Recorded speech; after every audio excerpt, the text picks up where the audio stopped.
bien, les vuelvo a dar la bienvenida a todos los que ya están presentes en nombre de Fórmula Asesores Financieros y de Crow, auditores y consultores. Estamos nuevamente acá en otro de nuestros encuentros del ciclo 2025 en Foco. Las caras no las veo, pero podría decir que ya veo muchas caras conocidas entre la audiencia. Les agradecemos, era nuestra idea que pudieran estar presente en todo el ciclo. La verdad es que estamos muy contentos. Tenemos mes a mes gente que se va sumando. Este mes tuvimos cerca de 200 inscriptos, así que estamos todos muy satisfechos de poder compartir esto con ustedes. Acá estamos con José Topalián, socio de Crow, y Mariano Cáceres Colombo, socio de Fórmula. No voy a hacer el mismo chiste del mes pasado, que el público se renueva, pero la verdad es que hay algunos nuevos, entonces aprovecho nuevamente a contarles un poquito quiénes somos. Les prometo que es corto, así ya después hablan los que saben y lo que ustedes vienen a escuchar. Bueno, el ciclo 2025 en Foco está organizado por Crow y Fórmula en conjunto. Este mes nos vamos a focalizar en Brasil. Sabemos que este verano fue muy conveniente ir a las playas y tomarse unas caipiriñas en Brasil, pero Mariano nos decía que no todo es playa y caipiriña y que tenemos que mirar Brasil con otros ojos, y por eso es que el foco está puesto hoy en nuestro país hermano. Bueno, Crowe en Argentina es una firma de auditores y consultores que está presente hace más de 80 años en nuestro país. Somos miembros de la red global de Crow Global, que tiene oficinas en más de 80 países, en más de 140 países, y hay más de 800 oficinas en el mundo. Y somos más de 40.000 todos los Crowers, los miembros de Crow. En Argentina somos más de 400 ya, con 10 oficinas y una alianza estratégica instaurada ya hace más de un año en Neuquén, acompañando todo el desarrollo de Vaca Muerta. Tenemos dos oficinas en Buenos Aires, oficinas en el litoral, oficinas en el centro del país, en Córdoba. Acá presente José Topalián diciendo presente desde Córdoba capital en el día de hoy, y oficinas en La Pampa. Todo el sector productivo de Argentina está cubierto por Crow, que desde allí da servicios a todos el país. Bueno, nuestra gama de servicios nace con los servicios tradicionales de auditoría y consultoría e impuestos, y después, hace en este derrotero de los 40, de los 80 años, y acompañando a nuestros clientes, fuimos agregando servicios que ellos mismos requerían, como todo lo que es la tercerización de la administración y la contabilidad, la tercerización del payroll, el acompañamiento desde el capital humano, finanzas corporativas y servicios menos tradicionales, pero que cada vez se hacen más necesarios, como la transformación digital, la sustentabilidad, la consultoría estratégica, el management y el marketing y el risk management, perdón. Em, Topa, te dejo un poco a vos la presentación de la alianza con Fórmula y contar un poquito quién es Mariano Cáceres. Bueno, buenos días para todos, un gusto estar nuevamente. Básicamente, nosotros hace un tiempo venimos trabajando junto con Fórmula, asesores financieros. Fórmula es una firma especialista en administración de patrimonios y en servicios transaccionales. Como pueden ver, la gestión de patrimonios cada día es más compleja, sobre todo en el mundo que estamos viviendo actualmente, y ni hablar de la Argentina. Por eso hemos decidido ya hace un tiempo tener una alianza con Fórmula. Y respecto a los servicios transaccionales, básicamente tienen que ver con el fondeo para compañías y para operatorias de garantía y pagos locales y en el exterior. Mariano es un socio fundador de Fórmula, es el director de Research y Estrategia, tiene una maestría en la Universidad Torcuato Di Tella y una formación académica ejemplar como profesor. Ya cuando lo escuchan, ustedes se dan cuenta de sus capacidades de docente. Así que creo que estamos en condiciones de iniciar la charla, Mariano. Todo tuyo. Gracias, Topa, gracias, Romy. Buen día a todos. Cuando conversábamos y empezábamos a analizar qué tema íbamos a charlar ahora en mayo, en principio habíamos evaluado mucho lo local en marzo y en abril y allá por diciembre.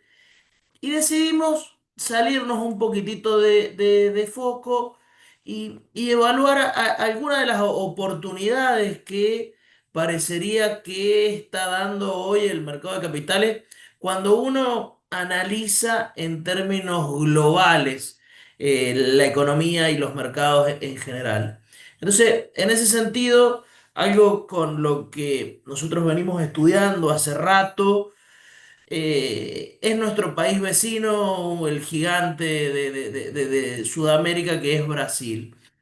Y en ese sentido habrán escuchado un montón de cosas, habrán visto que fuera de que nosotros tenemos una moneda muy apreciada, ellos en diciembre tuvieron una moneda muy depreciada. Algunos habrán viajado, se habrán visto eh, comprando esa caipiriña que decía Romy. Entonces, si nos centramos y damos la bajada y empezamos a analizar primero la macro y después un poquitito la renta variable y la renta fija de Brasil, podemos ver y analizar para aquellos que tengan perfiles agresivos sobre todo, porque recordemos que si bien Brasil es mucho más calmo que nosotros en términos financieros, es para personas que tienen perfiles agresivos. Dicho eso y hecho los disclaimers, arrancamos. Tema principal cuando uno, o como cuando yo quiero empezar a ver un país, lo primero que hago es ver un par de variables, pero siempre parto de ver cuál es su nivel de PBI y cómo viene su actividad. En la práctica, Brasil tiene un PBI de 2,3 billones de dólares, billones para nosotros, no en gringo. Em, es decir, que tiene un PBI más de 4 veces más grande que el nuestro, que Argentina, como para tener orden de magnitud. En ese sentido, lo que uno puede analizar y empezar a ver es que el gobierno de Lula, que asumió allá por 2023, tuvo 2 años de crecimiento de este PBI, es decir, la actividad económica tuvo un crecimiento importante, superó en su momento a las expectativas que habían, y llegamos a niveles de crecimiento el año pasado de 3,4% cuando se esperaba un año por abajo del 2%. En ese sentido, esto es algo que se viene repitiendo este año, es algo que viene batiendo las estimaciones y las expectativas, y es algo que deberíamos empezar a ver en las encuestas de servicios y las encuestas manufactureras que nos dicen si son actividades que están en expansión o en recesión. La verdad que si uno mira el año pasado, las encuestas o los pedidos de compras por parte de gerentes de empresas daban un resultado expansivo. Si estos indicadores dan más de 50 implica que es expansivo; si dan menos de 50 da recesivo. Entonces, el año pasado estuvo la mayor parte del año por arriba de 50, y la verdad es que durante este año parecería que están en la misma línea, si bien tuvimos algún pequeño recorte en esto, sobre todo lo manufacturero sigue en terreno de expansión y las proyecciones están dando de que seguiría creciendo Brasil. Ahora sí. Che, entonces, ¿por qué nosotros estamos evaluando Brasil si viene creciendo mucho? Y bueno, justamente por eso y porque eventualmente cuando veamos la parte de mercado, vamos a ver si los precios de los activos respaldan o no esta situación. Seguido del resultado de la actividad, va de la mano ver cómo viene el desempleo, es decir, para tratar de evaluar en qué tipo de actividades eh, está repartido este crecimiento o este desarrollo económico. Y si uno hace un análisis y ve la tasa de desempleo, la verdad que es un nivel de tasa de desempleo de los más bajos eh, en las últimas 2 décadas, te podría afirmar. En ese sentido, che, hay mucho empleo, el mercado está bastante ajustado. Y si uno analiza, independientemente de el sobresalto que puedan haber tenido una inflación el año pasado, a diciembre el crecimiento en términos reales de los salarios fue en torno al 4%. Es decir, che, no solo que crecen, sino que tienen algo parecido a pleno empleo para Brasil y además tienen un crecimiento de su poder adquisitivo, es decir, tienen un mercado interno robusto. Recordemos que tienen más de 200 millones de habitantes. Es decir, ojo que el mercado interno pesa y pecha mucho en la actividad económica. Es algo muy, muy importante para la economía de Brasil bajo el liderazgo hoy de Lula. Eh, Dicho eso, la contracara siempre del empleo es, si uno piensa términos académicos y ha hecho alguna materia de macro, dice, che, curva de Phillips, vamos a ver por el otro lado la inflación. Bueno, tema inflación es algo con lo que vienen luchando en Brasil. Tienen una inflación anual a abril, si nosotros pensamos los últimos 12 meses, de 5,5 de inflación anual. Vino creciendo en los últimos meses. En ese sentido, hay que evaluar aspectos que a futuro pueden llevarla a la baja o al alza. La verdad es que con un poco la caída del precio de los commodities, sumado a la respuesta que ha tenido el Banco Central de Brasil, las proyecciones de corto plazo son que empiece a moderar esta tasa de inflación que es alta para los objetivos de el Banco Central de Brasil, cuya meta se encuentra hoy a 2025 entre un 2 y un 5, un 4,5% aproximadamente. Entonces, en ese sentido, está por encima de la meta tolerable de inflación, por lo cual hay respuestas desde el lado de la política monetaria. Entonces, actividad viene bien, empleo viene muy bien, inflación para los objetivos del país no viene tan bien, pero tampoco es que hay un desmadre o hay algo que esté descontrolado. Ahora, eso sí, la respuesta por parte de la política monetaria ha sido contundente. Es decir, la tasa de interés de Brasil, la Selic, la tasa de política monetaria, ha subido de manera bastante importante en los últimos meses. En esta línea, hoy la Selic es de 14,75, casi 15%, y si lo comparamos contra una inflación de 5,5, genera eventualmente una tasa real más que importante. Es decir, che, está atacado con un nivel de dosis bastante alto, lo que eventualmente una política monetaria tan contractiva podría tener algún efecto sobre la actividad. Es por eso que 2025 viene sorprendiendo. Eventualmente, recordemos que el impacto de la política monetaria suele tener lags, es decir, se sube ahora la tasa y no ves la respuesta de manera inmediata. Se sube la tasa y el efecto lo vemos más adelante. En ese sentido, se subió la tasa, hay expectativas de que se mantenga alta o incluso suba algún par de puntos más en el corto plazo, por lo cual es algo que hay que seguir monitoreando por sus efectos eventualmente con la actividad, pero sí desde un punto de vista de un inversor del otro lado, evalúa, che, cuidan el real, están cuidando el valor de real, están entregando actividad y la verdad que con un mercado de empleo tan robusto, algo pueden sacrificar o algo pueden ir a buscar, por lo cual potencialmente podemos ver algo más de desempleo para fin de año y un poquitito menos de inflación y eventualmente puedan relajar un poquitito la tasa. Algo importante y evaluándolo desde un punto de vista más político, eh, de los 9 directores que toman decisiones de política monetaria, 7 habían sido nombrados por Lula. Sobre todo el año pasado, cuando empezaron a dispararse los datos de inflación, hubieron rumores o dudas con respecto a la independencia de estos directores.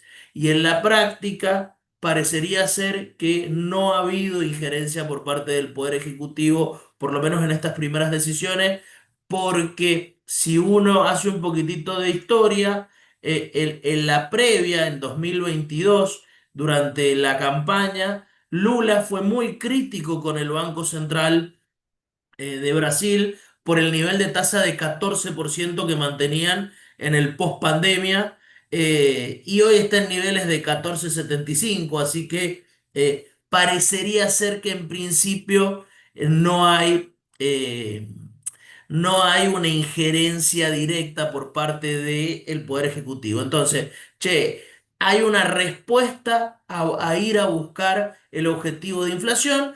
Esta respuesta puede tener dos efectos. Un efecto es, sí, que funcione el medicamento contra la inflación. El otro es, y bueno, voy a tener más cansada mi actividad, voy a afectar mi actividad económica eventualmente. Entonces, en ese sentido, hay una política monetaria bastante activa.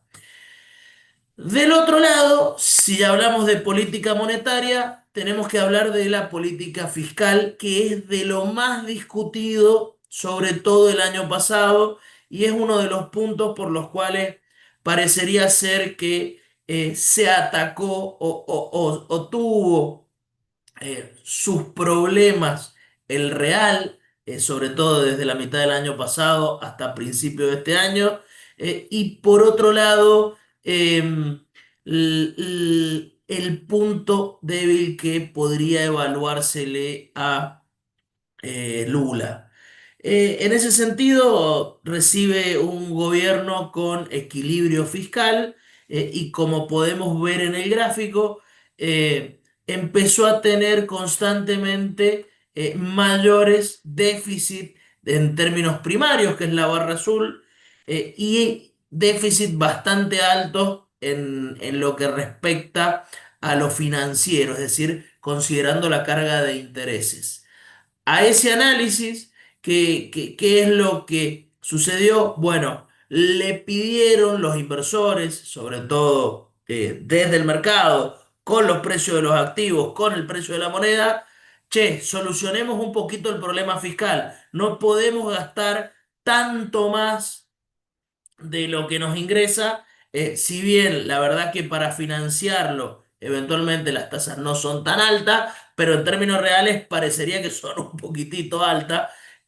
Lo que tienen que hacer es mejorar la estructura del gasto. Bueno, hubo una respuesta por parte del gobierno del PT en noviembre del año pasado.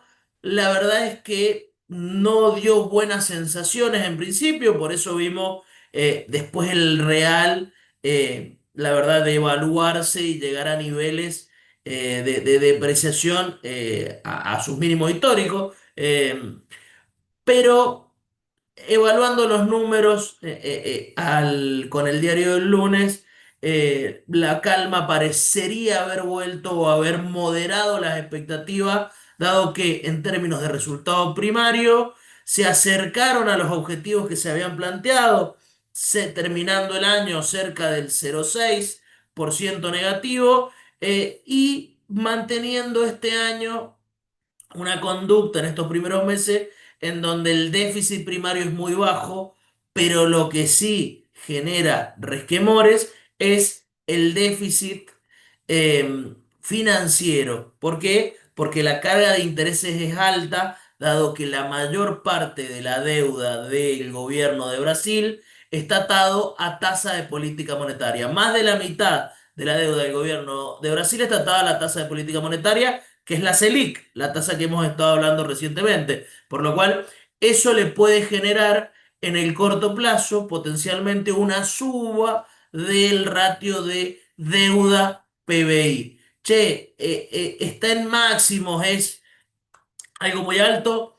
Mirá, en la práctica es razonable en términos del país, eh, pero sí probablemente tenga una dinámica en los próximos años de un poquitito, de un ratio un poquitito más alto que el actual. ¿Qué es la diferencia o qué es lo bueno? Antes de meterme con las reservas, es, che, la deuda de Brasil, a ver si está. La deuda de Brasil en su mayoría está nominada en reales. Eh, un 5% más menos es la deuda que es en moneda extranjera. Entonces, ellos pueden financiarse con su propio mercado interno, no necesitan de proveedores del exterior de capitales para financiar su gasto corriente. Y por lo cual tampoco van a necesitar tanto del exterior para hacer sus pagos de moneda extranjera en el futuro. Es decir, esto es algo bastante requete, muy importante. La deuda está nominada en reales. Está bien, es indexada por distintas tasas variables, hay algo a tasa fija, pero esto le da cierta tranquilidad al inversor y la verdad que llama la atención con respecto eh, con respecto al comportamiento que eventualmente tuvo el tipo de cambio que ya nos metemos. En principio, si uno sigue analizando y dice, ok, nos metamos a ver las reservas del Banco Central de Brasil, podemos ver que tiene más de 300.000 millones, es decir, 340.000 millones de dólares, eh, representan para Brasil 15 meses de importación, es decir, si a Brasil no entra más un dólar, no exportan más nada, tienen 15 meses enteros para con reservas para pagarlo, representa 3,8 veces la deuda en moneda extranjera e implica un 14,8% del PBI. Es decir, están muy sólidos en reserva, fuera de que acá claramente se ve que salieron a intervenir el real, sobre todo a fin de año, cuando tuvo una corrida importante la moneda de nuestro país vecino. En ese sentido, están muy sólidos en reserva, por lo cual es algo que eventualmente se refleja en evaluar el riesgo país. Es decir, che, a ver, ok, me decís que tienen un problema de déficit, ok, pero miremos el riesgo país, la verdad que está en niveles bastante bajos en términos de su historia, no se ha visto, a la verdad, afectado en demasía por estos vaivenes que acabamos de comentar, sobre todo pensando en lo que tiene que ver con la pata fiscal. Dicho eso, si uno mira la balanza comercial de Brasil, la verdad que en la práctica puede ver que es positiva y que lleva muchos años de positiva, tiene algunos puntos estacionales, pero en la práctica no tuvo ningún problema el año pasado en su balanza comercial, sobre todo de bienes, y podemos ver que, che, que de deuda no fue, porque deuda en dólares no es muy grande, o deuda en moneda extranjera no es muy grande, y che, en términos, ¿tuvo algún desajuste en su balanza comercial? Tampoco. Es decir, el evento del tipo de cambio del año pasado debería o en principio parecería que tiene que ver con, número uno, la supuesta interpretación de que podría no ser independiente el directorio del Banco Central de Brasil y número dos, por una respuesta que al principio pareció un poquitito eh, limitada en cuanto a la pata fiscal, que parecería que viene mejorando. Entonces, en ese sentido, el tema con el tipo de cambio, sobre todo el año pasado, fue una cuestión de expectativas, de seteo de expectativa, no gustó en el mercado y terminó llevando al real a su máximo histórico allá por diciembre,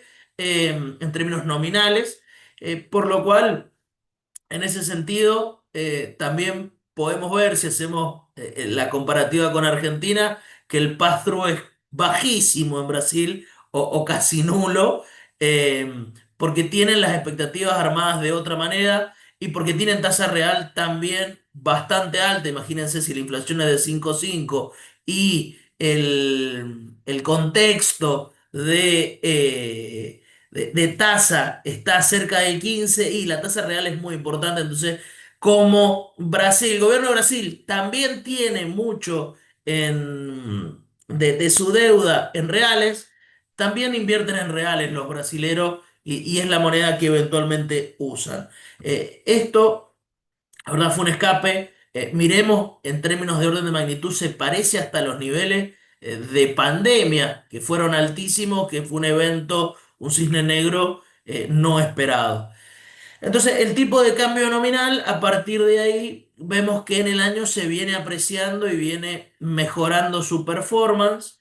Esto en base a cambio de expectativas por un lado, o mejora de expectativas por un lado, a el nivel de competitividad que tiene este tipo de cambio. Si nosotros miramos y vemos su tipo de cambio real en términos de cuán competitivo o no es este tipo de cambio. Este es un índice de tipo de cambio real en donde, al contrario del que solemos ver en Argentina, si sube significa que es menos competitivo, si baja significa que es más competitivo. Y si uno mira la serie, la verdad que la competitividad que tiene es altísima. De los últimos fuera de la pandemia, que fue un cisne negro y hasta que se recuperó, tiene niveles de competitividad altísimos, por lo cual eh, la apreciación va a venir de la mano en que, che, Brasil es muy barato para ir a comprarle.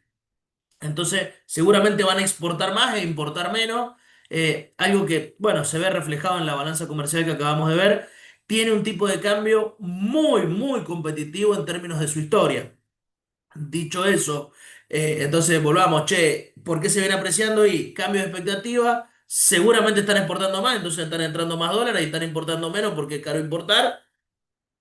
Y número tres, porque la respuesta de la tasa de política monetaria parece ser, a ver, no sé si es la dosis justa, pero en el sentido correcto, si uno lo piensa en términos clásicos, para atacar la inflación en un país donde existe el crédito. Dicho eso, y si uno suele evaluar una situación macro antes de ir al mercado, dice, che, ok, estos son los fundamentos, los fundamentos. Bien la actividad, bien el empleo, regular la inflación, en el sentido correcto la respuesta de política monetaria. La verdad que en stock de reservas parece razonable, 15 meses de importaciones. La balanza comercial viene bien. El tema fiscal puede ser discutido, hay que verle en términos dinámicos un poco más a ver si no hay dibujos contables, pero en principio parece que irían en la dirección correcta. Vamos a ver uno de los puntos que suele ser eh, un punto de análisis más. Che, esto es flujos, encuesta y fundamento. Bueno, fundamentos los vimos, flujos no los hemos analizado. Hubo un flujo de salida importante de Brasil a fines del año pasado y con los niveles y la performance que vemos hoy, parecería que ser flujo que vuelve. En ese sentido, nos queda ver encuesta. Y si miramos encuestas, sobre todo el año pasado la confianza del consumidor se venía deteriorando. Bueno, pero empezó a pegar la vuelta la confianza del consumidor.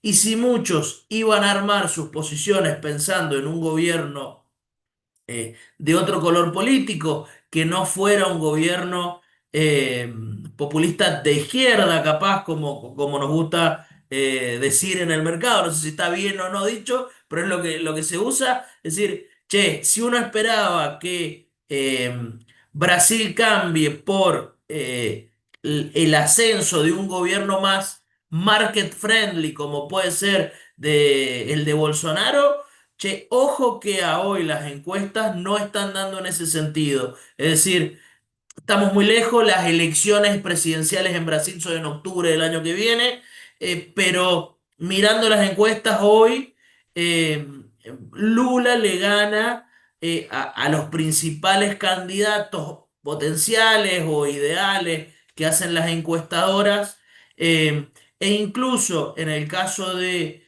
que no sea Lula, porque recordemos que Lula tiene 79 años, eh, Haddad, su ministro de Economía y gran valor o cuadro del PT, eh, compite y también le podría llegar a ganar al lado de Bolsonaro. Entonces, ojo si uno quiere armar posiciones y quiere armar pensando en un trade electoral en Brasil, porque no está tan claro si es por trade electoral. Es decir, che, yo lo voy a hacer pensando en que se da el mismo proceso que en Argentina, que gana un gobierno pro mercado y Brasil sube de manera muy empinada. Bueno, ojo que no está tan claro el trade electoral, estamos a más de un año en las elecciones. Eh, pero por otro lado, si uno lo piensa y dice, che, está bien, no va a haber trade electoral, pero los fundamentos de la macro dicen, che, van en dirección a corregir los errores. Entonces, puede ser que el mercado tenga una carga eventualmente ideológica para poner algo de precio, pero el mercado, no, el dinero no tiene ideología en la larga. Y si termina funcionando, está bien, eventualmente puede ser más lenta la recuperación o la suba de los precios de los activos, pero tarde o temprano, en algún momento se deberían reevaluar esos activos. Dejamos algunas proyecciones. El año debería terminar con un PBI creciendo en un nivel no tan alto, en un nivel bajo, te diría, con una inflación moderando, no llegando al 4,5 que espera el Banco Central, con una Selic todavía en 14, es decir, una tasa real altísima. El real, este lo tenemos bastante discutido, puede terminar más abajo para mí, pero bueno, las proyecciones salieron así, es decir, parecido a lo de ahora, por lo cual la tasa da y te llama la atención hacia un carry en reales. Es decir, por lo menos en estas proyecciones, con un real alto y con todavía muy competitivo, eh, puede ser uno de los motivos en los cuales no haya un movimiento tan grande en el tipo de cambio. Y en términos de resultado primario, eventualmente parece las proyecciones indican que va a tender hacia el equilibrio fiscal en los próximos años, por lo cual los fundamentos son buenos, te diría en términos generales. Hecha la bajada de la macro, miremos el mercado un par de minutos. ¿Y cómo miramos el mercado? Mira, lo primero que vamos a hacer es decir, ok, veamos cómo vienen distintos países eh, con respecto a su mercado de acciones en los últimos 10 años. Bueno, Brasil es este que está acá, el que dice WZ. En los últimos 10 años ha generado retornos por un 29%. Estados Unidos, representado por el S&P en un 230, Argentina 381 en los últimos 10 años. La verdad que el grado de volatilidad de Argentina es altísimo. Pero pensemos acá en Brasil. Decimos, che, tan más abajo en retornos que Argentina puede estar. Y mira, Argentina entró en un proceso de recuperación del precio de sus activos, están muy baratos. Ok, pero si uno lo evalúa y dice, che, la verdad que en términos de movimiento parecería muy bajo el retorno de los 10 años de Brasil en esos niveles. Eh, Ahora, vista la película de 10 años, miremos la película de corto plazo. ¿Cómo le fue a cada uno de los países? Bueno, este año se viene recuperando, pero no le fue tan bien a Estados Unidos. Después, sobre todo acá, se ve el cimbronazo del amigo Trump y sus tarifas. Podemos ver que Brasil le fue bastante bien, como a otro de los BRICS, como puede ser India, como puede ser China, que también recuperó algo. O México, en ese sentido, es decir, Brasil siguió con la ola de la región durante este año. Es decir, che, no hubo ningún resultado extraordinario. Ahora, si hacemos otro análisis y nos paramos y decimos, che, miremos solo el índice de Brasil, podemos ver que eh, quedan lejos esos años con superciclo de commodity. También nos hace ver que está muy atado al precio de los commodities. Pero lo que sí podemos ver, y es claro, es que Brasil está por debajo de sus precios previos a la pandemia. Es decir, che, nunca recuperó el valor de la pandemia, cosa que México superó, cosa que Argentina superó, cosa que Estados Unidos más que superó, por lo cual, che, todavía quedaron en precios de acciones medidas en dólares bastante atrás. Es decir, si nosotros pensamos en el Bovespa, y un Bovespa más parecido a $30.000, $29.000 sería el prepandemia. Hoy estamos en 24.000, por lo cual es algo a tener en cuenta. Y che, ¿vos vas a comprar o invertir por precio? No, pero es algo que tengo que considerar. Profundizando en ese análisis, digamos, ok, comparemos cómo le fue, me pasé, al Bovespa, el principal índice de acciones de Brasil, con respecto al Standard Poor's 500, el principal índice de Estados Unidos. Entonces, el promedio de esto, de esta relación, de este ratio, es esta línea roja. Y la verdad es que hoy está mucho más alto el valor del Standard Poor's 500 que el del Bovespa, es decir, está bastante desarbitrado en términos históricos de los últimos 20 años. Por lo cual, si esto tuviese reversión a la media, parecería ser que el Bovespa tiene un trecho para eventualmente recuperar. Pero Brasil y Argentina son dos países que compiten y se complementan, por lo cual deberíamos mirar los índices también con respecto, en términos relativos, cómo está el índice Bovespa en dólares respecto del Merval en dólares. Y si uno puede ver, ve etapas en donde el Merval estuvo muy barato y donde el Merval estuvo muy caro. Y en ese sentido, parecería ser que hoy el Merval es mucho más caro que el Bovespa. Siempre en esto podemos discutir cuáles son los motivos. Estos son indicadores y es ver qué tan lejos, qué tan cerca o qué tan arbitrado están dos mercados. La verdad que o el Bovespa está muy, muy barato o el Merval está muy caro, o, o a partir de ahora hay una nueva normalidad, algo que se ve que es bastante fluctuante en los últimos años. Este es el gobierno de Macri contra el de Dilma barra Temer. Y acá vemos el gobierno de Milei contra el de Lula. El mercado argentino tenía más valor. Entonces, en ese sentido decimos, che, ok, bueno, puede haber diferencias porque cambien estructuralmente los mercados, las decisiones, o también puede ser porque hayan quedado fuera de valor o haya algo que todavía no se ve en Brasil para que los inversores pongan su ojo en un país como este. Dicho eso, decimos, ok, mira, hagamos un par de análisis más y veamos el índice. Y si vemos el índice, podemos decir, ok, esta es la relación que existe entre el riesgo país y el valor del índice. ¿Por qué el riesgo país? Porque recordemos que el riesgo país básicamente es una tasa de interés y es la tasa diferencial que paga ese país por endeudarse en moneda extranjera por encima de los bonos del Tesoro de los Estados Unidos. En ese sentido, si uno mira y hace una relación entre el valor del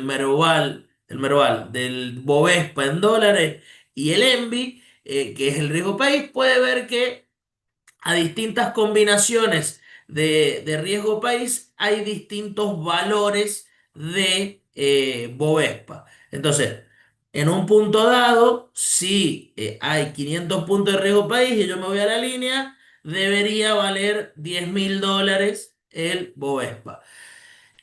En ese sentido, si uno hace el análisis y mira el valor del riesgo país hoy, que es de 213, si ve y hace ese valor, vemos que para llegar a la línea que está acá al medio, debería valer un poco más, un 15-16% más el Bovespa medido en dólares para estar arbitrado. Es decir, che, contra su historia y con esta función logarítmica está desarbitrado. Es decir, ojo que hay un desarbitraje, hay un montón de cosas más para ver, que si me llega a ver alguno de mis profesores de econometría me mata, pero como herramienta práctica para tratar de ver algo rápido sin hacer un súper estudio académico, nos permite ver, che, ojo que por el riesgo país debería valer más. O sea, a estos niveles de riesgo país el Bovespa debería valer más. Si vemos el factor del máximo del prepandemia y hoy el Bovespa está un 20% abajo en dólares con respecto a ese máximo. Y si lo vemos, no, 13% contra ese máximo. Y si lo vemos con el máximo de prepandemia, che, está un 20 abajo. Es decir, hay distintos indicadores que nos dicen, ojo que Brasil viene atrás, hay que buscarle los motivos en la práctica parecerían ser hoy más políticos que otra cosa.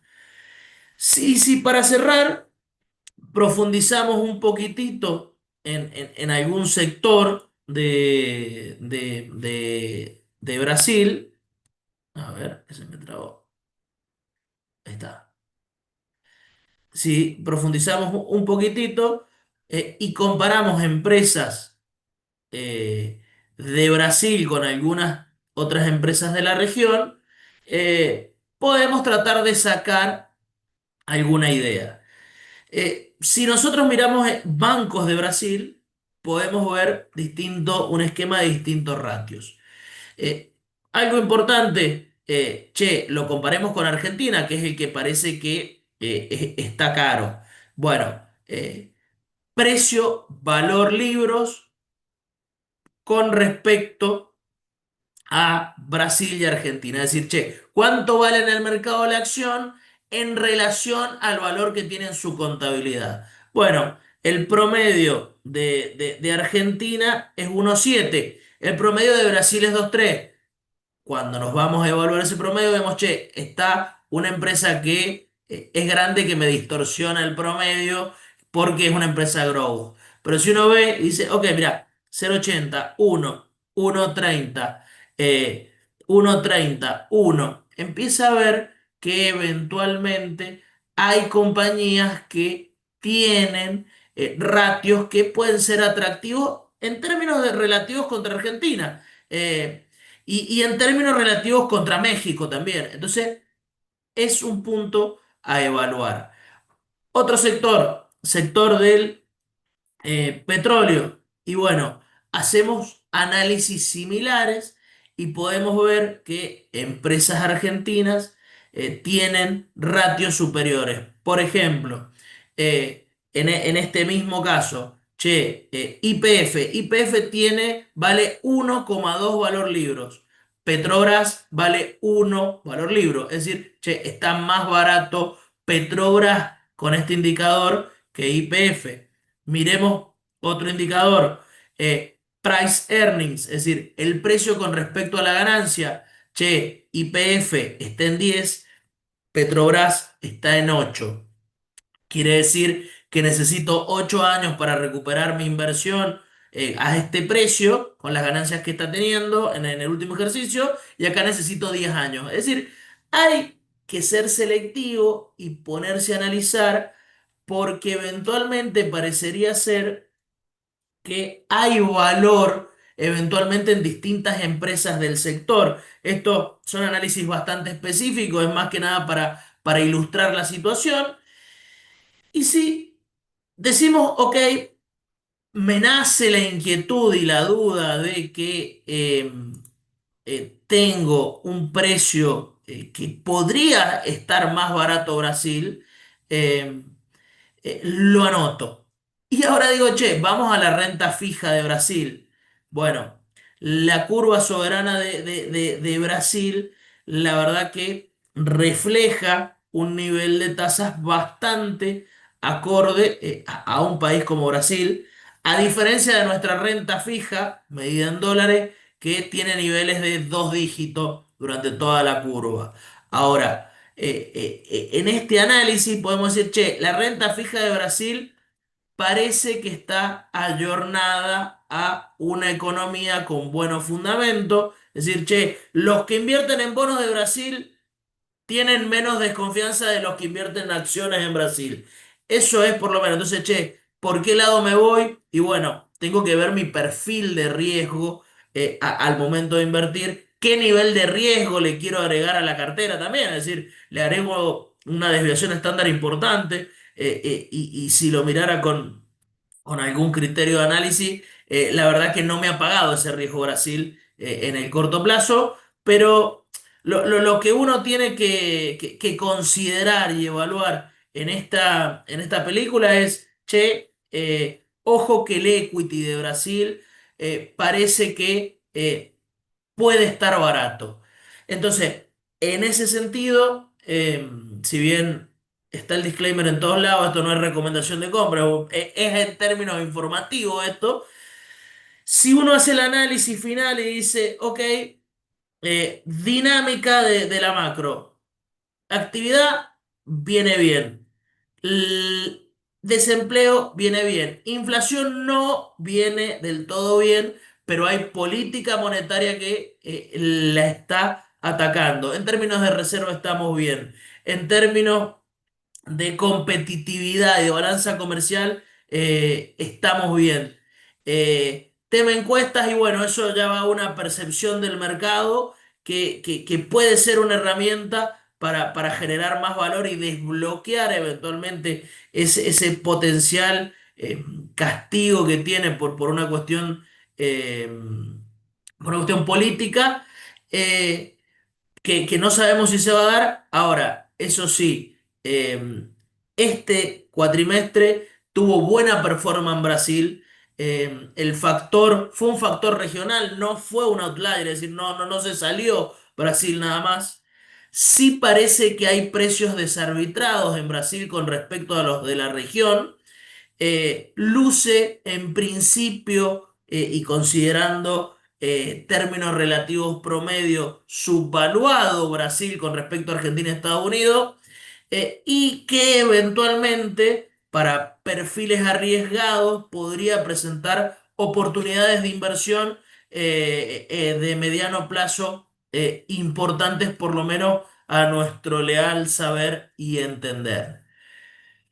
Dicho eso, para cumplir con los tiempos, Topa, quedo abierto a preguntas. Espero no haber ido con mucha info demasiado rápido. Bueno, Mariano, muchas gracias, muy ilustrativo como siempre. Sí, tenemos algunas consultas. Eh, una realmente es muy buena. Dice, en términos relativos entre Brasil y Argentina, básicamente es una consulta. Con las nuevas reglas de juego de Argentina, que es libre cambio en algunos artículos, ¿puede ser una amenaza temporal si Estados Unidos sostiene los aranceles altos? La verdad que sí, es muy competitivo. Si es un producto que competimos, la verdad que el tipo de cambio de Brasil es muy competitivo en términos históricos, por lo cual sí es una amenaza. Si tenés una industria que compite con Brasil, eh, evalúa bien las decisiones que vas a tomar, y si tenemos los mismos aranceles nosotros que ellos, es un juego de suma cero, ellos están más competitivos que nosotros. Y dicho eso, lo reafirmo, fuera del cambio de reglas, seguimos bastante atrasados nosotros en términos de tipo de cambio y ellos bastante adelantados. Entonces, hay un juego en donde estamos en desventaja. Es decir, vamos al Mundial sin Messi, sin Julián, y sin Lautaro, básicamente. Está bien. Otra pregunta que nos ha llegado es, ¿por qué si Brasil tiene tiene déficit financiero, aún así tiene riesgo país más bajo que el nuestro? Qué buena pregunta. Eh, yo te diría, número uno, es muy baja la deuda en dólares, o en moneda extranjera de Brasil.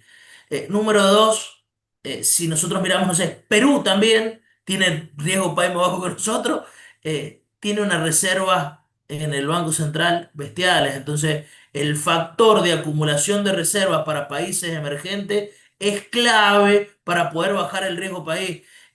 Yo entiendo que, pensado en la dinámica de Argentina, deberíamos acumular reservas para lograr esa baja del riesgo país y poder acceder de nuevo al mercado de capitales. Correcto. Y por último, bueno, sin que esto sea un asesoramiento respecto de una cartera en particular, hay una pregunta que nos dicen aquí es, ¿qué porcentaje de en tu cartera de inversiones tendrías de Brasil para alguien con un perfil agresivo? Bueno, la pregunta es buena.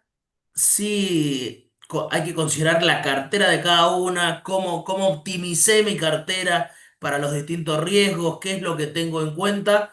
Pero en un perfil agresivo, la verdad que, entre un 10 y un 20 de la cartera, en Brasil diversificado, en una cartera diversificada, eh, para hacer un posicionamiento arriesgado y pensado a que se recupera Brasil, podría ser óptimo, o por lo menos en nuestros procesos de optimización de cartera, que consideran un montón de otras cosas más, eh,